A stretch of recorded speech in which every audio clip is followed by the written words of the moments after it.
warahmatullahi wabarakatuh. Jumpa lagi dengan saya Asrida, calon guru penggerak Angkatan 5 Kabupaten Luwu Utara. Kali ini saya akan menyajikan tugas demonstrasi kontekstual modul 3.1, yaitu pengambilan keputusan berbasis nilai-nilai kebajikan sebagai pemimpin. Nah, pada video kali ini saya akan mewawancarai dua kepala sekolah. Yang pertama, Kepala Sekolah UPT SMP Negeri 1 Masamba, dan yang kedua, Kepala Sekolah UPT SD Ramayana. Selamat menyaksikan. Assalamualaikum Pak. Waalaikumsalam. Bagaimana kabarnya Pak? Alhamdulillah. Ini Pak, maaf saya mengganggu waktunya. Ini ada tugas kami dari guru penggerak mewawancarai Bapak sebagai kepala sekolah di sini. Silakan. Terkait masalah apa ini? Ini Pak, tentang pengambilan keputusan. Baik Pak, kita mulai wawancaranya hari ini. Begini Pak, di sekolah yang Bapak pimpin pasti pernah mengalami atau menemukan kasus-kasus yang biasa terjadi.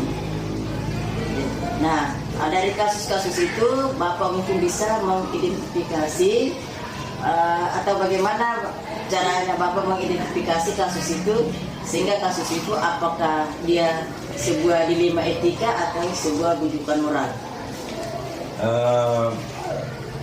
Jadi kasus sebenarnya itu tidak terlepas dari tugas. Kita sering dihadapkan sebuah kasus di sekolah, hanya saja kasus itu kan perlu dianalisa. Ada kasus yang memang dalam etika, ada kasus yang sifatnya pelanggaran. Nah, menurut pemahaman saya, yang dilema etika ini pasti kita dihadapkan dengan hal-hal seperti ini. Jadi biasanya terjadi itu di kalangan teman-teman pendidik, di mana apabila mereka punya kepentingan tugas yang tidak bisa tertunda, sementara di sisi lain juga punya tugas pokok di sekolah. Nah, disinilah intinya kita untuk menentukan suatu keputusan atau pilihan yang mana diutamakan. Karena pada dasarnya dilema etika ini adalah tujuannya adalah benar, tidak seperti itu. Oh, jadi Bapak dalam menentukan apakah itu dilema etika atau bujukan moral, yaitu jika kedua-duanya benar, itu anggap Bapak sebagai dilema etika, Pak ya. Nah, dalam kasus tersebut yang Bapak sudah sebutkan tadi, bagaimana kira-kira pengambilan keputusan yang Bapak harus lakukan? Saya biasanya melibatkan wakil kepala sekolah, misalnya urusan kurikulum, urusan kesiswaan, ataukah humas. Jadi ini terkait dengan di mana relevan urusan itu. Kalau itu terkait dengan proses pembelajaran, maka saya akan berdiskusi dengan urusan kurikulum, kemudian untuk menentukan keputusan. Tapi dalam hal ini tidak terlepas juga dari peran pengawas bina. Oh, begitu Pak. Bagaimana mungkin ada langkah-langkah atau prosedur yang Bapak bisa lakukan dalam pengambilan keputusan itu? Pertama adalah mempertimbangkan asas manfaat. Jadi mempertimbangkan asas manfaat tentang hal yang satu dengan yang satunya. Jadi apabila kedua-duanya ini adalah mempunyai manfaat yang sama, kemudian mempertimbangkan lagi persoalan legalitas yang ada. Kalau memang legalitas dari tugas yang lainnya itu betul-betul resmi dan diberikan tugas oleh pejabat yang lebih tinggi daripada kita, dalam artian atasan kita, maka otomatis dalam hal ini loyalitas perlu kami juga. Jadi seperti itu. Jadi langkah-langkah yang Bapak lakukan yaitu biasa jika itu masalahnya mungkin terlalu rumit, mungkin melibatkan dari atasan Bapak. Ya, betul. Selama ini apa saja yang Bapak anggap efektif dalam pengambilan keputusan? Hal-hal yang efektif dalam pengambilan keputusan itu sebenarnya tergantung dari jenis kasusnya. Ya, jadi misalnya ada seorang teman ya ditugaskan oleh pemerintah daerah dalam melakukan suatu tugas yang berkaitan dengan tenda. Ya, sementara di sisi lain punya tugas pokok juga yang ada di sekolah. Otomatis kami kita di sekolah, saya sebagai pimpinan jadi mengutamakan tugas di luar yang mana punya surat tugas dari pemerintah setempat. Tapi dengan catatan kami melibatkan orang dalam membantu melakukan tugas yang ada di sekolah. Minimal bisa mengambil alih tugas selama beberapa hari. Ya, karena biasanya juga hanya terjadi 1 atau 2-3 hari. Baik Pak, jadi ini hal yang Bapak anggap efektif dalam pengambilan keputusan, yaitu jika memang keputusan itu sifatnya urgent dan tidak bisa ditunda, ya maka itu yang Bapak ambil. Kemudian yang tugas yang lainnya itu bisa dialihkan kepada rekan sejawat. Ya, seperti itu. Baik Pak, dalam menyelesaikan kasus ini tentu Bapak mengalami tantangan-tantangan. Oke, apa kira-kira tantangan yang biasa Bapak hadapi dalam pengambilan keputusan ini? Tantangannya memang ada. Ya. Yang pertama, bingungnya kita menentukan pilihan dari 2 hal yang sama-sama pentingnya. Hanya terkadang tantangan ini muncul berupa keraguan tentang keputusan ini, sehingga di kemudian hari saya akan evaluasi dan ini adalah siap menanggung risiko. Jadi apabila keputusan sudah kami tentukan, maka risikonya kami siap menanggung. Apakah itu efektif, apakah tidak. Jadi persoalan tantangan susah memang untuk menentukan. Jadi memang Pak, dalam mengambil keputusan pada dilema etika itu adalah sebuah tantangan, karena keputusan karena kepentingan itu dua-duanya benar dan dua-duanya penting. Iya, betul. Jadi tantangannya sih, tapi Bapak tadi sudah mengatakan bahwa yang keputusan yang diambil itu yang tidak merugikan orang banyak. Oke. Ini Pak, dalam menyelesaikan sebuah kasus, jika terjadi kasus di sekolah Bapak, apakah Bapak membuat jadwal atau menyelesaikan saat itu setelah terjadi kasus itu, apakah Bapak akan menjadwalkan untuk menyelesaikan atau langsung menyelesaikan di tempat? Sebenarnya kalau persoalan jadwal tidak ada jadwal tertentu, karena pada saat ada kasus kita dihadapkan dengan kasus seperti itu, pada saat itu juga saya mengambil langkah atau gerakan untuk mencari solusi. Dengan pertimbangan itu tadi, asas manfaat, tidak merugikan orang lain. Nah, bagaimanalah kedua-duanya bisa jalan, meskipun tidak semestinya maksimal kedua-duanya. Jadi Bapak dalam mengambil sebuah keputusan, jika ada kasus yang muncul, Bapak tidak menjadwalkan, tapi langsung menyelesaikan. Tergantung dari beratnya kasus itu. Ya betul Bu. Apakah 1 hari bisa ada solusi atau 2 hari? Yang jelas saat itu juga kami langsung gerak.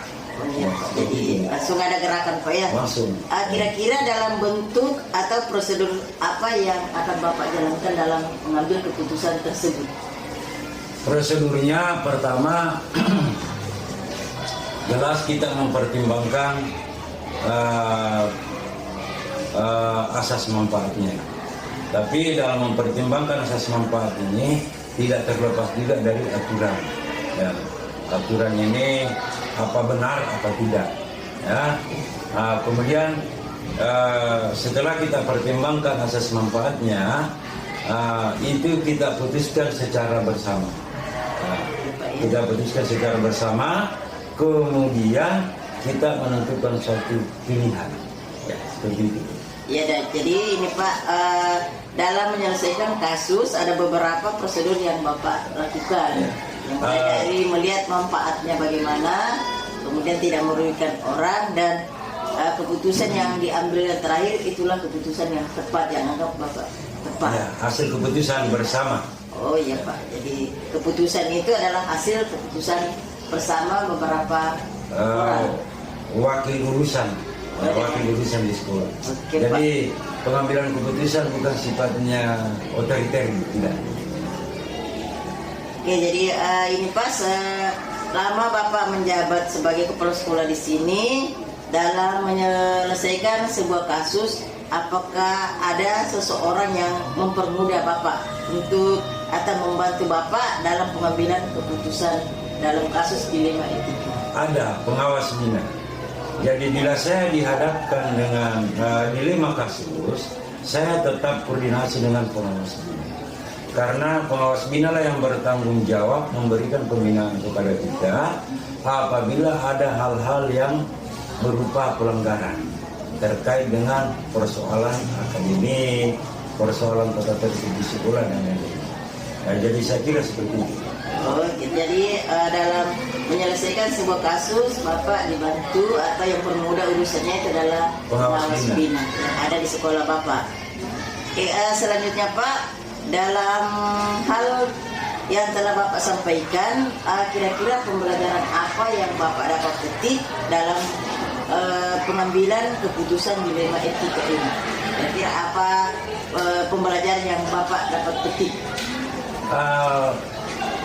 Pembelajaran yang bisa kita hanyalah nilai-nilai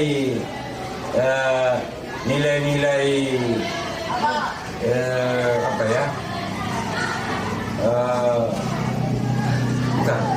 Ini terkait dengan kompetensi kepemimpinan dalam melaksanakan tugas manajerial, di mana apabila kita dihadapkan dengan dilema kasus, nilai yang paling terpenting adalah cara menentukan pilihan dari dua hal yang mempunyai manfaat yang sama. Ya, seperti itu. Jadi pembelajaran yang Bapak dapat petik dari setiap keputusan Bapak itu bahwa dalam keputusan itu ada beberapa cara yang bisa Bapak lihat bahwa cara ini yang tepat kita lakukan. Iya, betul.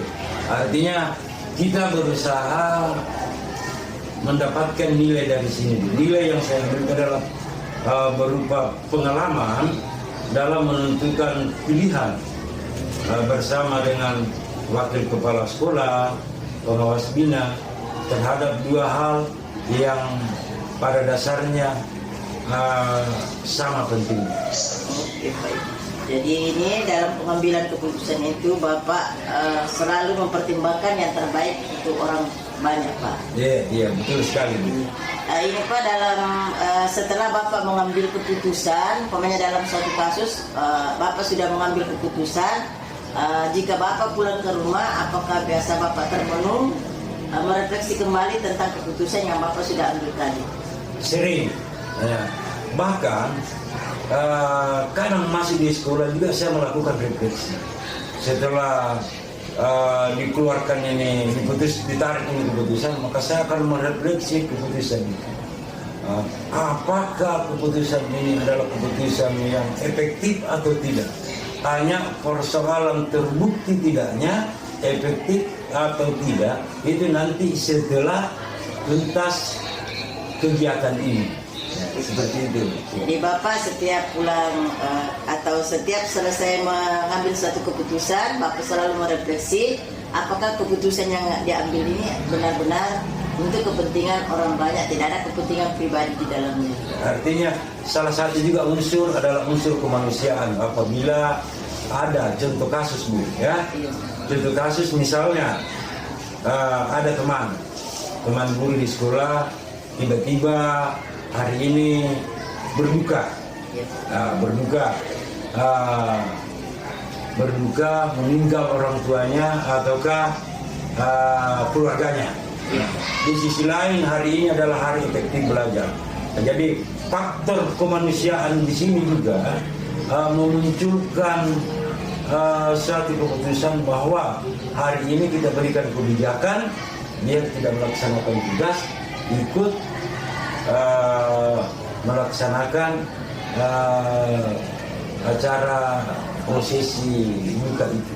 Jadi banyak pertimbangan, ada asas manfaat, ada juga persoalan asas kemanusiaan.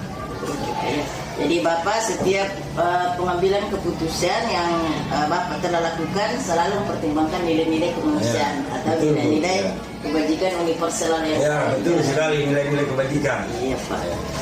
Ini Pak menarik sekali wawancara kita hari ini, tapi waktu yang telah membatasi kita. Saya ucapkan banyak terima kasih atas waktunya Bapak. Ini Pak saya mohon untuk pamit permisi. Terima kasih Pak.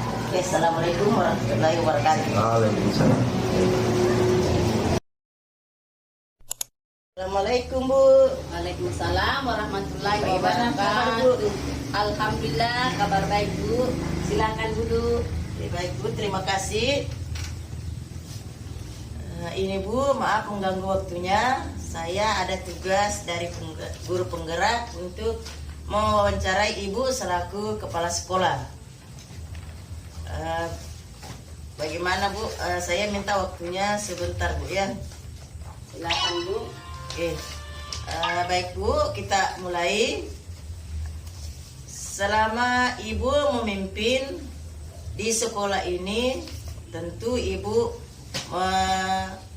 sering mengalami masalah-masalah atau kasus-kasus yang terjadi. Betul, Nah, Bu. kasus-kasus itu biasa ada kasus dilema etika, ada juga biasa berupa bujukan moral. Nah, kira-kira bagaimana Ibu sebagai kepala sekolah dapat mengidentifikasi kasus itu, apakah itu kasus dilema etika ataukah kasus bujukan moral? Baik Bu, terima kasih. Adapun cara saya mengidentifikasi kasus-kasus yang merupakan dilema etika adalah dengan mengenali bahwa ada nilai-nilai atau norma-norma yang saling bertentangan dalam sebuah situasi. Nah, untuk itu kita terlebih dahulu harus tahu apa itu dilema etika atau bujukan moral. Nah, kondisi bujukan moral pasti kita berpegang pada aturan atau norma-norma yang berlaku. Karena dalam bujukan moral, pilihan ada benar atau salah, sedangkan dilema etika yaitu sebuah situasi yang bertentangan dengan nilai kebenaran, nilai kasih sayang, gotong royong, keadilan, peraturan maupun tanggung jawab. Nah, tentunya itu kita harus mengelompokkan permasalahan ini. Jadi dilema etika adalah situasi yang dihadapi seseorang di mana keputusan itu harus mengenai keputusan perilaku yang harus dibuat. Oke, baik Bu. Jadi Ibu dalam mengidentifikasi kasus apakah itu dilema etika atau bujukan moral melalui identifikasi. Selanjutnya Bu, selama ini Ibu menjalankan pengambilan keputusan di sekolah Ibu, terutama untuk kasus-kasus di mana ada dua kepentingan yang sama-sama benar atau sama-sama mengandung nilai-nilai kebajikan. Bagaimana kira-kira Ibu menjalankan pengambilan keputusan tersebut? Baik Bu, bahwa dalam hal mengambil keputusan, jika terdapat dua hal yang sama-sama penting dalam mengambil mengandung nilai-nilai kebenaran adalah melakukan uji regulasi. Nah, dalam menguji uji regulasi, apakah ada pelanggaran hukum atau pelanggaran SOP dan kode etik sebagai seorang kepala sekolah. Nah, tentunya dalam hal ini yang pertama kita lakukan adalah melakukan demi kebaikan orang banyak. Terus yang kedua adalah menjunjung tinggi nilai-nilai pada prinsip dalam diri. Terus yang ketiga, melakukan apa yang kita harapkan orang lain lakukan pada dirinya sendiri. Oke, baik Bu ya. Jadi yang Ibu lakukan atau jalankan dalam pengambilan keputusan di sekolah Ibu adalah dengan uji regulasi. Apakah di situ ada pelanggaran yang berhubungan dengan hukum atau yang berhubungan dengan nilai-nilai kebajikan, atau ada nilai-nilai yang saling berbenturan. Oke, baik Bu ya. Selanjutnya Bu, langkah-langkah atau prosedur seperti apa yang biasa Ibu lakukan selama ini? Baik Bu, bahwa langkah-langkah dalam pengambilan sebuah keputusan yang saya lakukan di sekolah, yang pertama adalah mengidentifikasi apakah yang seharusnya terjadi harus sesuai dengan norma-norma dan etika yang berlaku. Terus yang kedua, mengetahui apakah orang-orang yang akan terpengaruh oleh keputusan yang diambil. Terus yang ketiga, membuat daftar opsi atau pilihan-pilihan yang mungkin untuk menyelesaikan masalah.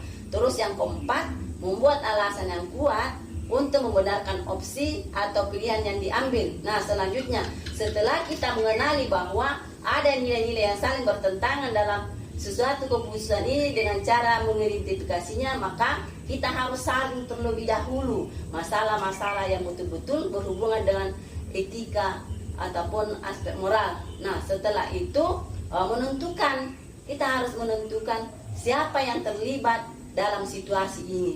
Terus selanjutnya kita harus mengumpulkan fakta-fakta yang relevan dengan situasi ini. Nah, dalam pengambilan keputusan yang baik membutuhkan data yang lengkap dan detail. Misalnya apa yang terjadi di atas kasus situasi itu, bagaimana hal yang harus kita lakukan yang pada akhirnya yang terjadi. Nah, selanjutnya harus kita uji benar apa salah. Dan setelah mengajukan pengujian itu kita baru membuat keputusan. Nah, keputusan yang kita ambil yang membutuhkan keberanian secara moral untuk melakukannya. Oke, baik Bu ya. Jadi langkah-langkah atau prosedur yang Ibu biasa ambil dalam setiap pengambilan keputusan yaitu melakukan uji regulasi, kemudian mengidentifikasi, kemudian memberikan beberapa opsi. Betul. Atau beberapa sebuah jawaban. Opsi pertama sampai dan akhirnya yang terakhir memutuskan yang terbaik yang tidak merugikan orang banyak. Ya, betul. Oke, baik ya. Selanjutnya Bu, hal-hal apa saja yang kira-kira Ibu sebagai kepala sekolah yang paling efektif dalam pengambilan keputusan pada kasus-kasus dilema etika? Baik Bu, bahwa hal-hal yang saya anggap efektif dalam mengambil sebuah keputusan di sekolah ini adalah yang pertama adalah mengikuti regulasi atau SOP yang kami buat. Terus yang kedua, mengacu kepada uraian tugas seorang guru. Nah, seorang guru itu harus tahu apa tugas-tugasnya. Terlebih dahulu kepala sekolah harus membuat uraian tugasnya. Nah, selanjutnya kami di sekolah berlandaskan pada kode etik sebagai seorang guru dan sebagai seorang pemimpin. Oke, jadi ada beberapa hal yang Ibu anggap efektif dalam pengambilan keputusan yang intinya sesuai dengan aturan-aturan yang berlaku ya. Ya Bu. Oke, jadi kemudian Ibu dalam pengambilan keputusan ini tentu ada tantangannya. Nah, kira-kira tantangan-tantangan apa yang bisa menghambat Ibu dalam pengambilan keputusan dilema etika ini? Ya, baik Bu, bahwa tantangan-tantangan yang selalu kami hadapi di sekolah dalam setiap pengambilan keputusan itu, bahwa tidak semua orang yang ada dalam sekolah itu menyetujui apa yang akan kita putuskan. Menurut kita itu baik, belum tentu orang itu baik. Nah, yang pertama yang kami ambil adalah keputusan yang diambil mengandung resiko yang sama besarnya. Terus yang kedua, keputusan yang diambil tidak selalunya efektif atau tepat sasaran. Terus yang ketiga, keputusan yang diambil merugikan orang atau pihak lain. Nah, terkadang juga bahwa tantangan itu yang kita ambil di sekolah biasanya itu ada berupa masukan dari beberapa rekan guru itu bahwa keputusan yang harus kita ambil harus melihat dampaknya untuk orang banyak demi kepentingan orang banyak. Oke Bu, jadi yang merupakan tantangan Ibu dalam pengambilan keputusan kasus dilema etika ini Bu ya, jika dalam keputusan itu dua-duanya benar. Betul ya, jadi dua-duanya benar sehingga itu tantangannya yang intinya Ibu mengambil keputusan itu yang selalu tidak merugikan orang banyak atau selalu melihat kepentingan untuk orang banyak.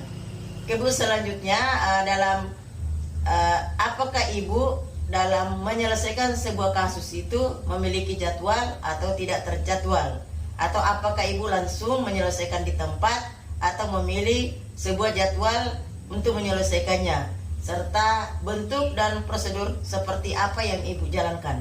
Ya. Kalau saya di sekolah Bu, saya tidak memiliki jadwal tertentu dalam menyelesaikan masalah dilema etika itu. Nah, adapun prosedur yang saya lakukan jika mendapatkan kasus dilema etika adalah yang pertama adalah konsultasi kepada atasan saya. Atasan saya selakunya adalah Korwil Dinas Pendidikan Kecamatan Mapideceng. Itu yang pertama saya lakukan. Saya harus konsultasi bahwa di sekolah kami ada masalah seperti itu dan sekaligus mengundang datang ke sekolah.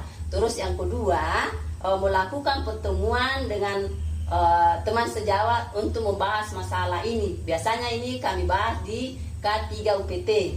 Nah, selanjutnya melakukan musyawarah untuk mengambilan keputusan yang tepat. Artinya di sini kami duduk bersama untuk membicarakan bahwa kita harus bermusyawarah dengan suara yang terbanyak, maka itulah keputusan yang akan kita ambil. Oke, baik ya. Jadi Ibu tidak menjadwalkan jika ada kasus yang terjadi di sekolah Ibu, tapi Ibu langsung menyelesaikannya di tempat itu. Dan jika kasus itu memang butuh penyelesaian yang lebih rumit, Ibu biasa menghubungi Korwil atau rekan-rekan sejawat sebagai sesama kepala sekolah, atau bahkan dibawa di forum KKG Ibu. Ya, betul. Oke. Nah, selanjutnya Bu, adakah seseorang yang selama ini membantu Ibu mempermudah dalam pengambilan keputusan dalam kasus-kasus dilema etika? Adapun faktor-faktor yang mempermudah saya dalam pengambilan sebuah keputusan dalam kasus dilema etika ini adalah yang pertama, kita selaku kepala sekolah itu memiliki integritas yang tinggi. Tanpa integritas, apa yang kita harapkan di sekolah itu tidak akan maju-maju, bahkan sekolah itu akan semakin mundur. Dengan memiliki integritas yang tinggi, saya yakin sekolah itu akan jauh lebih maju. Terus yang kedua, tidak memiliki kepentingan pribadi. Artinya kita di dalam sekolah itu tidak boleh memiliki kepentingan pribadi hanya untuk kepentingan kita sendiri sehingga kita mengorbankan orang banyak. Terus yang ketiga, transparan. Nah, dalam hal transparan ini mulai dari pembagian tugasnya, masalah kegiatan ekstrakurikulernya, lebih-lebih kepada masalah penggunaan dana. Nah, apabila kita transparan, otomatis apa yang kita harapkan di sekolah itu akan berjalan sesuai dengan apa yang kita rencanakan atau apa yang kita programkan. Namun apabila kita tidak transparan, otomatis program yang kita sudah jalankan akan terhendak atau bahkan berhenti seperti yang tidak kita harapkan. Oke, Bu ya, jadi ada banyak faktor yang selama ini bisa mempermudah atau membantu Ibu dalam pengambilan keputusan pada kasus-kasus dilema etika. Oke, baik Bu, dari semua yang Ibu Kepala Sekolah telah sampaikan, kira-kira pembelajaran apa yang Ibu petik dari pengalaman Ibu sebagai Kepala Sekolah dalam pengambilan keputusan dilema etika? Saya sebagai seorang kepala sekolah harus bisa memaksimalkan potensi yang ada di sekolah itu dan mengambil keputusan yang efektif dan tepat sasaran, sehingga tindakan yang diambil tidak mengurangi atau menghilangkan hak-hak orang lain, terutama kepada guru, murid ataupun bahkan pihak lain. Nah, dalam hal pengambilan keputusan ini yang artinya efektif itu berarti kita tidak membuang-buang waktu atau mengulur-ngulur waktu. Apa yang harus sudah kita programkan itu yang harus kita lakukan. Terus tepat sasaran. Nah, artinya tepat sasaran di sini apabila kita sudah memberikan tugas kepada guru itu harus melakukan apa yang sudah menjadi kewajibannya supaya tepat sasaran. Guru itu dan kepala sekolah harus kerjasama. Dengan adanya kerjasama itu otomatis program yang dilakukan akan efektif dan tepat sasaran, sehingga tindakan-tindakan yang diambil tidak mengurangi rasa percaya diri guru itu kepada kepala sekolahnya. Dengan adanya rasa percaya dirinya guru terhadap kepala sekolahnya itu, otomatis kerjasama yang terjalin akan semakin baik. Oke, baik Bu ya. Jadi dari pembelajaran ini banyak sekali yang Ibu petik dari pengalaman-pengalaman Ibu dalam pengambilan keputusan, di mana biasanya guru-guru Ibu itu akan mempercaya Ibu karena Ibu mengambil keputusan itu tidak sepihak. Artinya Ibu melibatkan guru-guru dalam pengambilan keputusan Ibu. Oke, ini Bu, saya kira untuk wawancara kita hari ini dalam biasanya Ibu dalam mengambil keputusan, mungkin terkadang Ibu biasa pulang ke rumah biasa merenungi bahwa keputusan yang saya ambil tadi ini apakah itu tepat ataukah mungkin merugikan orang banyak. Mungkin terkadang Ibu sampai di rumah, apakah Ibu biasa melakukan seperti itu? Ya, betul sekali Bu. Terkadang walaupun sudah pulang, bahkan selalu terbayang dalam apakah keputusan yang saya ambil di sekolah tadi ini sudah benar apa tidak. Nah, olehnya itu setelah sampai di rumah saya akan merenungi kembali. Namun jika keputusan yang saya ambil itu tidak tepat, saya akan memperbaikinya kembali, yaitu dengan cara menggali kembali apa yang seharusnya yang saya lakukan di sekolah itu. Oke, baik Bu. Jadi Ibu jika mengambil keputusan walaupun sudah diputuskan, tapi Ibu merenungi kembali. Nah, jika dalam hal itu Ibu mungkin mendapatkan kembali ide yang keputusan sebenarnya yang harus dilakukan ada kembali muncul, Ibu akan melakukan reka ulang kembali keputusan itu dengan melibatkan beberapa guru-guru Ibu. Oke, menarik sekali wawancara hari ini Bu. Namun karena keterbatasan waktu, wawancara ini kita akhiri Bu ya. Terima kasih Bu atas waktunya. Semoga Ibu dalam memimpin sekolah ini bisa lebih maju lagi dan Ibu selalu sukses dalam kepemimpinan di sekolah Bu. Terima kasih Bu ya. Saya mohon pamit Bu. Assalamualaikum warahmatullahi wabarakatuh. Waalaikumsalam warahmatullahi wabarakatuh.